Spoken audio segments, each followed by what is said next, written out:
There are many holidays and recognitions this time of year when, as it is said in some traditions, the veil is thin between the world of spirit and the world of the living. One of these traditions is All Souls Day, which came out of the Catholic tradition, generally following All Saints Day, which is November 1st, which follows All Hallows Eve or Halloween or Samhain. There are many different names and rituals around the world that honor this time. But I want to talk a little bit about All Souls Day for just a second, because All Souls is one of the most common names for Unitarian Universalist churches outside of First UU Church of blank or UU Church of town here, town name goes here. There's All Souls in Tulsa, which is one of our biggest UU congregations, and many other All Souls churches in the Unitarian Universalist tradition. And that is intentional. All Souls as contrasted to All Saints, because all are welcome and all have value, not just those who have followed a particular prescribed method of living. So All Souls Day is a very Unitarian Universalist holiday that comes to us from the Christian tradition.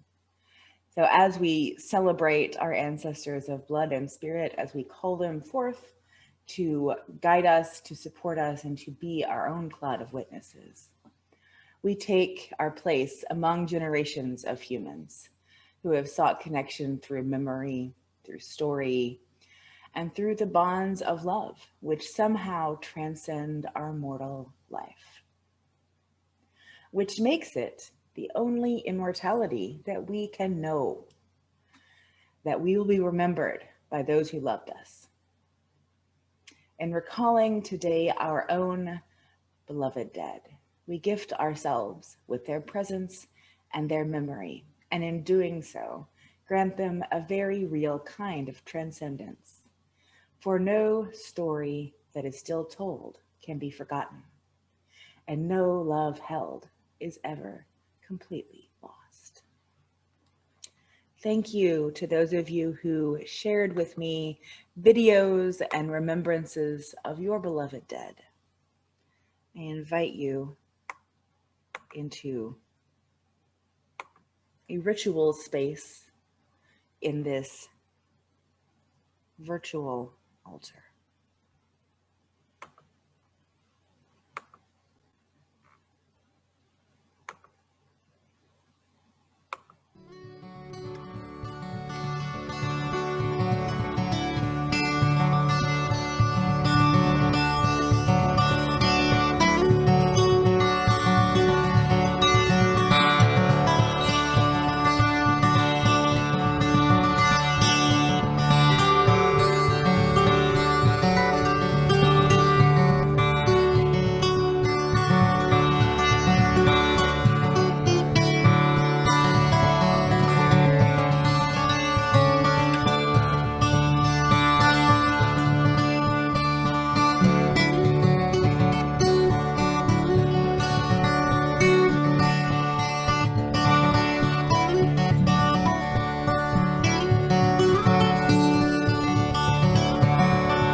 This year, I want to invite us into a ritual of transition. This is a moment to recognize both the circle of life and the transitions that have been made this year within it. Recognizing those who have entered as well as those who have left the world in the last trek around the sun. As I say the names of each, I will light a candle here.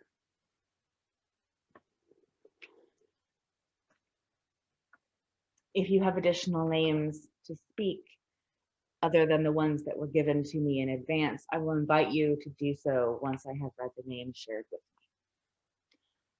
But first, I think it would feel very disingenuous to lead a service honoring our beloved dead, and specifically those lost this year, without recognizing the nearly 250,000 deaths from the novel coronavirus in the US alone, and those who have around the world passed away. The magnitude of this loss calls for a different representation other than a candle. I have here 1.17 liters of water. Now, 1.17 liters of water is about 238 teaspoons. A teaspoon, for reference, is about this big.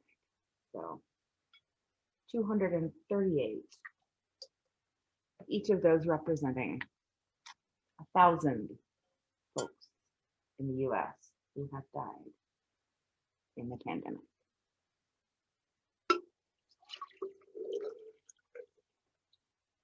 All of whom are no less valuable than the lives lost around the world.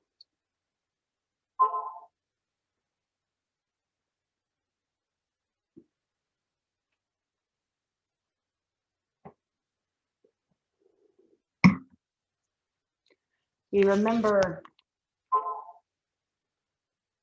those who have died in this past year. We remember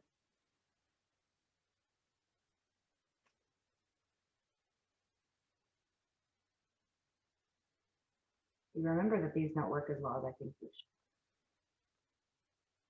And we remember Diana Duffy.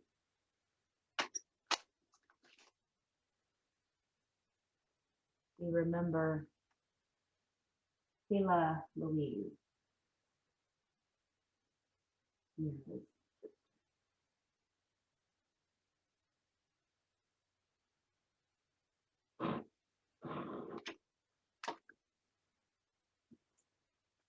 We remember Dr. Kristen Mueller Adams, Carl.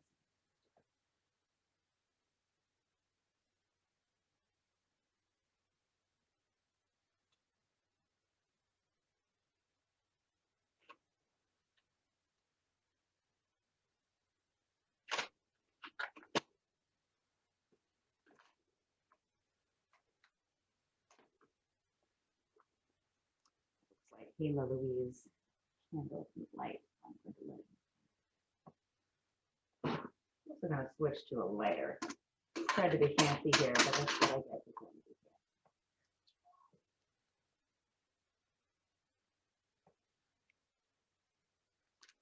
Harry Accardo.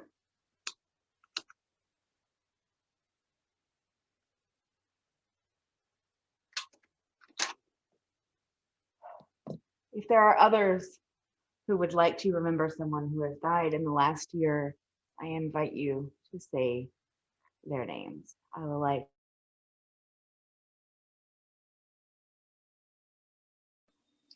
Karen Denton.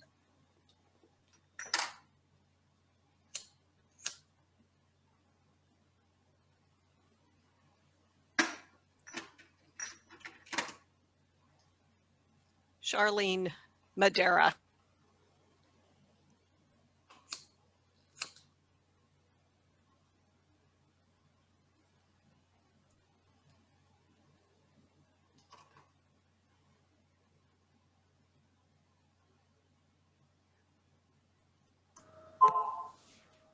Helen Charles Marshall.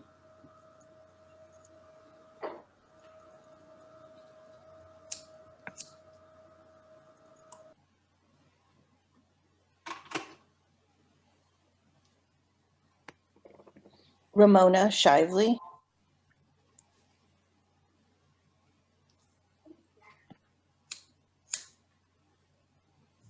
Larry Galmore. Gloria Mamie.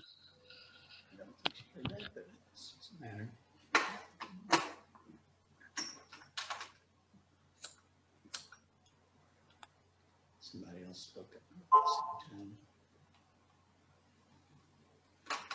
I think they did when I was speaking to.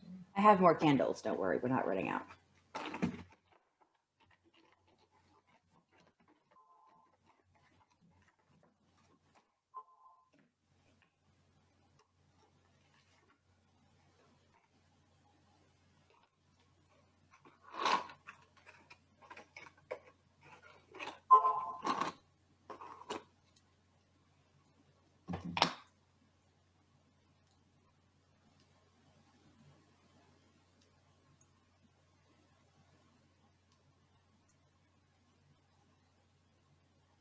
Guy Wiggins.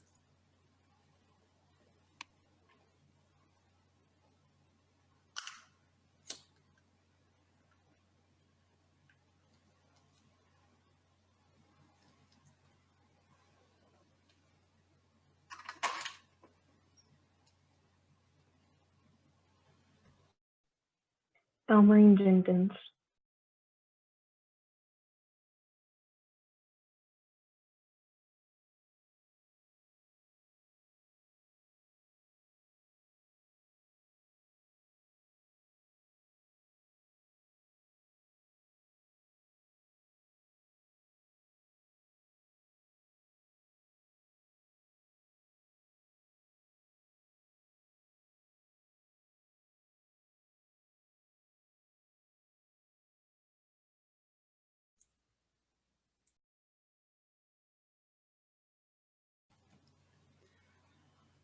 And I light one more candle for those deaths, unspoken, but grieved all the same.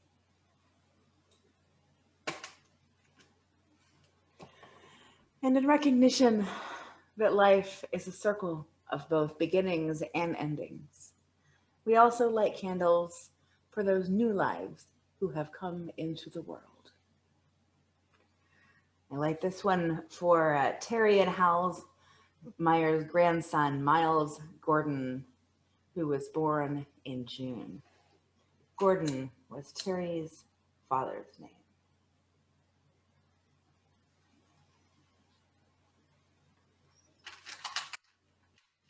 If your circle of family has invited a new life into the world, I invite you to speak their names now as well. Elijah Adigwe, my great-grandson. Elijah.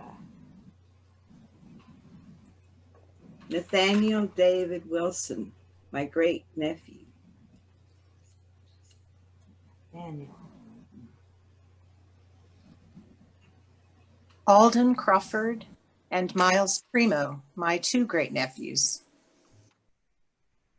Alden.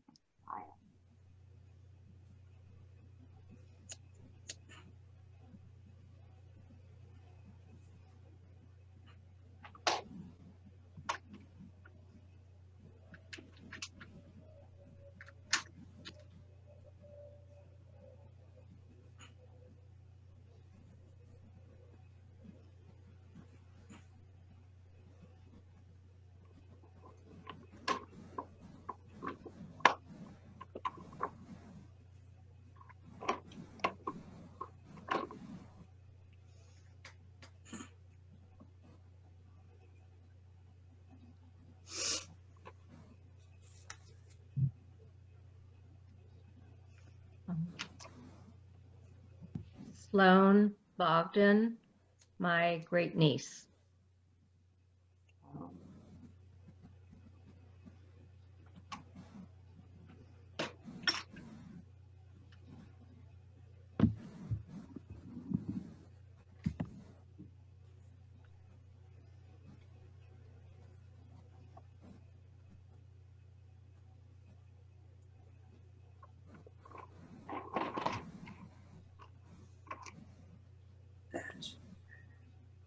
I want to light 2 more candles of transition to celebrate new things coming into the world. I light this candle for all of my trans and non-binary siblings who have transitioned to new names and new gender identities to present to the world, which more and better reflect who they are. And I light this candle for the transitions that we may have seen in our family, the end of families and their beginnings.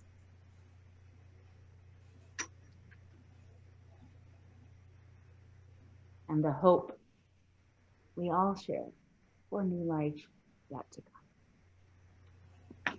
And with a poem by Wendell Berry. Don't worry, it's one of his short ones. We clasp the hands of those that go before us and the hands of those who come after us.